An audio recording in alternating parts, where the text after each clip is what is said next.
अस्सलाम वालेकुम ख़वातीन और हज़रात। आई स्टोरीज़ एक और खूबसूरत सी वीडियो लेकर आपकी खिदमत में हाजिर है। उम्मीद है आप सब लोग बिल्कुल खैरियत से होंगे। ख़वातीन और हज़रात, आज की वीडियो में हम आपको एक ऐसे नौजवान की कहानी बताने जा रहे हैं जिसने अपने आप को किस तरह एक बदफाली से रोका और किस तरह उसने अपने आप को ज़ना करने से रोका। अगर आप ये कहानी जानना चाहते हैं तो हमारी वीडियो को एंड तक जरूर देखिएगा। उम्मीद करती हूँ कि आपको वीडियो और स्टोरी पसंद आएगी। ख़वातीन और हज़रात, किसी इलाके में एक अयाश औरत रहती थी और उसने अपनी अयाशियों के सर पर एक बहुत खूबसूरत सा महल बना लिया था और वो उस महल के बाहर चारपाई रखकर अपने हुस्न की लोगों से दाद लिया करती थी। लेकिन ये एक कहानी एक ऐसे नौजवान की है जिसने उसके हुस्न को देखकर अपने आप को उसकी तरफ राग़ब तो किया, लेकिन उसके साथ बदफाली करने से अपने आप को कैसे रोका, आप जान पाएंगे हमारी आज की इस वीडियो में।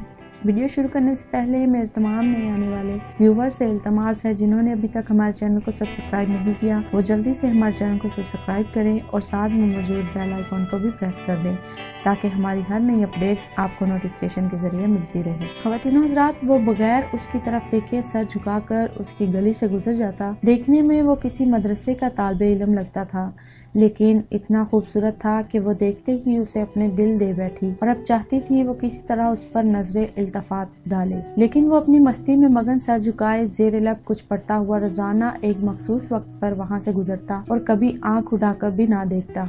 उस औरत को अब जिद सी हो गई। वो हैरान थी, कोई ऐसा नौजवान भी हो सकता है जो उसकी तरफ ना देखे, और उसे ऐसा सोचने का हक भी था कि वो अपने इलाके की सबसे अमीर और खूबसूरत औरत थी। खूबसूरत इतनी कि जब वो बाहर निकलती तो लोग उसे बेख्तियार देखने पर मजबूर हो जाते। उसे हैरत थी, जिसकी खूबसूरती को देखने के लिए लोग तरसते हैं वो खुद किसी को पसंद करे और वो मायल ना हो, उसकी तरफ देखना गवारा ना करे। इतनी अना की शिकस्त और खूबसूरती की तौहीन पर वो पागल हो गई और कोई ऐसा मंसूबा सोचने लगी जिससे वो इस नौजवान को हासिल कर सके और उसका गुरूर टूट सके। आखिरकार शैतान ने उसे एक ऐसा तरीका समझा दिया जिसमें फंसकर वो नौजवान उसकी बात मानने पर मजबूर हो जाएगा। अगले दिन जब वो नौजवान उसे गली से गुजरता तो एक औरत उसके करीब आई और कहने लगी, बेटा मेरी मालकन तुम्हें बुला रही है। नौजवान ने कहा, अम्मा जी आपकी मालकन को मुझसे क्या काम है? उस औरत ने कहा, बेटा उसने तुमसे कोई मसला पूछना है, वो मजबूर है, खुद बाहर नहीं आ सकती। नौजवान उस औरत के साथ चला गया। उसके वहमो गुमान में भी नहीं था कि जो औरत उसे बुला रही है उसका मंसूबा क्या है, वो क्या चाहती है। वो तो अपनी फितरी सादा दिली की वजह से उसकी मदद करने के लिए उसके घर आ गया। उसके जहन में था शायद कोई बूढ़ी औरत है जो अपनी किसी माजूरी की वजह से बाहर आने से कासर है। नौकरानी ने उसे कमरे में बिठाया और इंतजार करने का कहकर चली गई। थोड़ी देर बाद कमरे में वही औरत दाखिल हुई। नौजवान ने बेख्तियार अपनी नजरें झुका ली क्योंकि अंदर आने वाली औरत बहुत खूबसूरत थी। नौजवान ने पूछा, जी बीबी आपने कौन सा मसला पूछना है? औरत के चेहरे पर एक शैतानी मुस्कुराहट आ गई।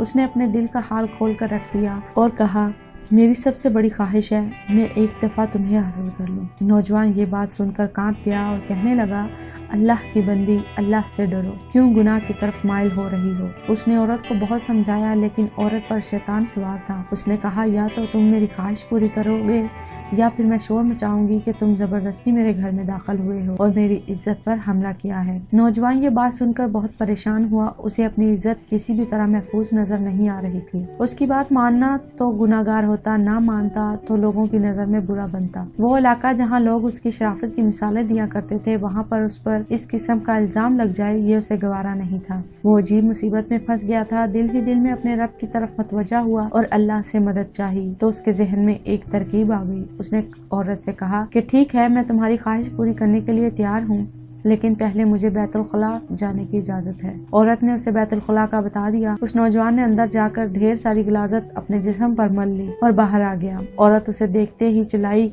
और तुमने क्या जुल्म किया? मुझ जैसी नफीस तबीयत वाली औरत के साथ इतनी गंदगी हालत में आ गए, दफा हो जाओ, निकल जाओ मेरे घर से।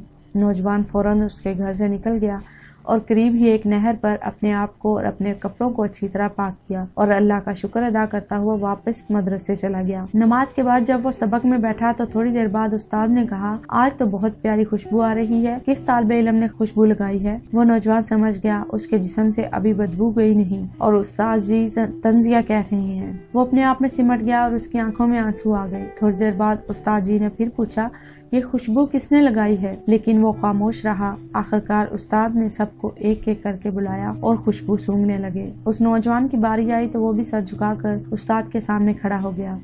استاد نے اس کے کپڑوں کو سونگھا تو وہ خوشبو اس کے کپڑوں سے آ رہی تھی۔ استاد نے کہا، تم بتا کیوں نہیں رہے تھے یہ خوشبو تم نے لگائی ہے؟ نوجوان رو پڑا اور کہنے لگا، استاد جی اب اور شرمندہ نہ کرے، مجھے پتا ہے میرے کپڑوں سے بدبو آ رہی ہے، لیکن میں مجبور تھا۔ اس نے سارا واقعہ استاد کو سنایا۔ استاد نے کہا، میں تمہارا مذاق نہیں اڑا رہا، خدا کی قسم تمہارے کپڑوں سے واقعی ہی ایسی خوشبو آ رہی ہے جو میں نے آج سے پہلے کبھی نہیں سونگھی، اور یقیناً یہ اللہ کی طرف سے تم نے اپنے آپ کو گناہ سے بچانے کے لیے اپنے آپ کو گندگی لگانا پسند کر لیا، لیکن اللہ نے اسے گندگی کی ایک ایسی خوشبو میں بدل دیا جو کہ اس دنیا کی نہیں لگتی۔ کہتے ہیں اس نوجوان کے ان کپڑوں سے ہمیشہ ہی وہ خوشبو آتی رہی۔ ناظرین و سامعین، یہ سچا واقعہ ہے۔ امید ہے کہ ہمارا آج کا جو واقعہ تھا وہ آپ کو پسند آیا ہوگا، ہماری آج کی کہانی آپ کو اچھی لگی ہوگی۔ یہ اللہ تعالیٰ کا انعام تھا جو اللہ تعالیٰ نے ایک ایسے نوجوان کو بخشا جس نے اپنے آپ کو گندگی میں ڈبو لیا، لیکن لوگوں کی اور اللہ تعالیٰ کی نظر میں سرخ روح ہو گیا۔ ناظرین و سامعین، آخرت کی ذلت بہت بری ہے، اور امید کرتی ہوں کہ ہماری یہ ویڈیو آپ کے لیے رہنمائی کا باعث بنے گی اور آپ میں سے بہت سے لوگ اس سے رہنمائی حاصل کریں گے۔ ملتے ہیں اپنی ایک اور خوبصورت سی ویڈیو کے ساتھ، تب تک ہمیں دیجیے اجازت۔ اپنا اور اپنے ساتھ دوسروں کا ڈھیر سارا خیال رکھیے گا۔ ویڈیو پسند آنے کی صورت میں اسے لائک شیئر ضرور کیجیے گا اور کامنٹ میں ہمیں ضرور بتائیے گا کہ آپ کو ہماری ویڈیو کیسی لگی۔ اپنی ایک اور خوبصورت سی ویڈیو کے ساتھ پھر حاضر ہوں گے، تب تک کے لیے اللہ حافظ۔